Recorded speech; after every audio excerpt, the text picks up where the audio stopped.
বৃষ্টির অভাবে ইলিশের দেখা নেই। একরাশ হতাশা নিয়ে বাড়ি ফিরছে মৎস্যজীবীরা।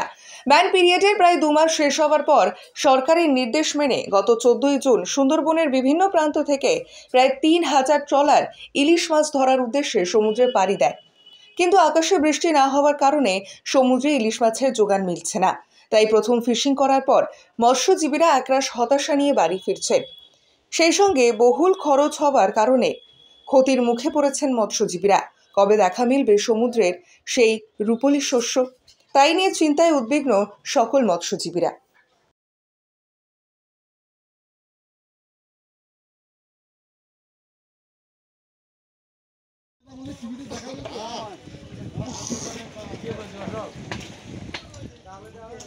দাদা এখানে টিভিতে দেখাবে তো নাকি? আমাকেও দেখাবে।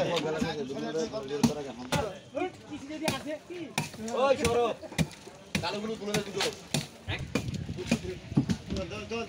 কালোগুলো দেখো দাদা এখন ইয়ে দে। পাশে আবার ঘুরে দাও নিচে। কি একজন ফিরে যাবে দুজন ধরে।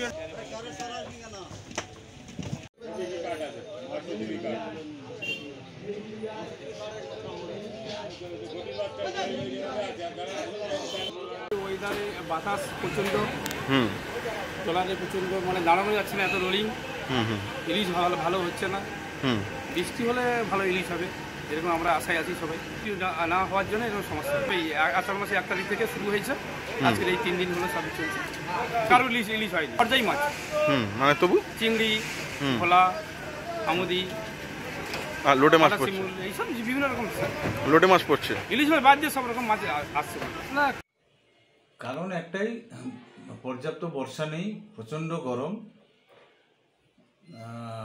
সেরকম অবস্থাতেও তবু যেহেতু প্রথম সিজন, 2 মাস বন্ধ ছিল আমাদের ট্রলারগুলো, তো সমুদ্রে মানে একটা মাছ থাকে, প্রথম টিপেই গেলে একটা ভালো মাছ পাওয়া যায়, সেই আশা নিয়ে আমাদের প্রায় মাত্র 50% ট্রলার, প্রায় 2,500 থেকে 3,000 ট্রলার সমুদ্রে মাছ ধরতে গিয়েছিল। তো গিয়ে 2-3 দিন পরে ট্রলারগুলো সব ফিরে চলে এসেছে। তার কারণ হচ্ছে উত্তাল সমুদ্র। যদিও কোনো রকম আমাদের নিষেধাজ্ঞা নেই, উত্তাল সমুদ্র, সেখানে হচ্ছে ফিশিং করতেও পারছে না, আর সমুদ্রে কোনো মাছই নেই, যার জন্য হচ্ছে তারা তো আর লস করে সমুদ্রে আর ট্রলার মানে জাল বাইচ করতে পারে না, তাদের প্রচুর টাকা খরচ হয়। তো ওই জন্য সমস্ত ট্রলারগুলো সব উপকূলে চলে এসছে। বলতে গেলে প্রথম টিপে তাদের যা খরচ হয়েছিল, সেই খরচের টাকা তুলতে পারেনি, প্রচুর টাকা আবার দেনা হয়ে গেছে। তো এমনিতেই তো বছরের পর বছর দেনাগ্রস্ত, তারপরে যদি এরকম মাছ না থাকে এবং আরও যদি 2-1টি যদি এরকম চলতে থাকে, মাছ না পায়, তাহলে কিন্তু এই ট্রলারগুলো একবার চিরতরে বন্ধ হবে। কিছু ট্রলারে মাছ পেয়েছে যেগুলো আমরা ট্রলি বলি, সেই ট্রলিগুলো যারা ট্রলনেট করে সেখানে কিছু পমপ্লেট বা অন্যান্য কিছু মাছ পেয়েছে, সেগুলো কিছু ট্রলি সেগুলো তারা হচ্ছে খরচটাকে তুলে এনেছে, তাদের যে হ্যাবক কিছু হয়েছে তা না। কিন্তু ইলিশের দেখা একদম নেই। যে 2-4টে ইলিশ উঠছে সেগুলো নগণ্য।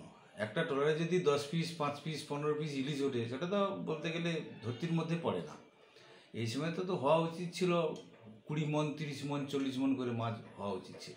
সেই তুলনায় ইলিশ নেই। না, সে তুলনায় একদম ইলিশ নেই।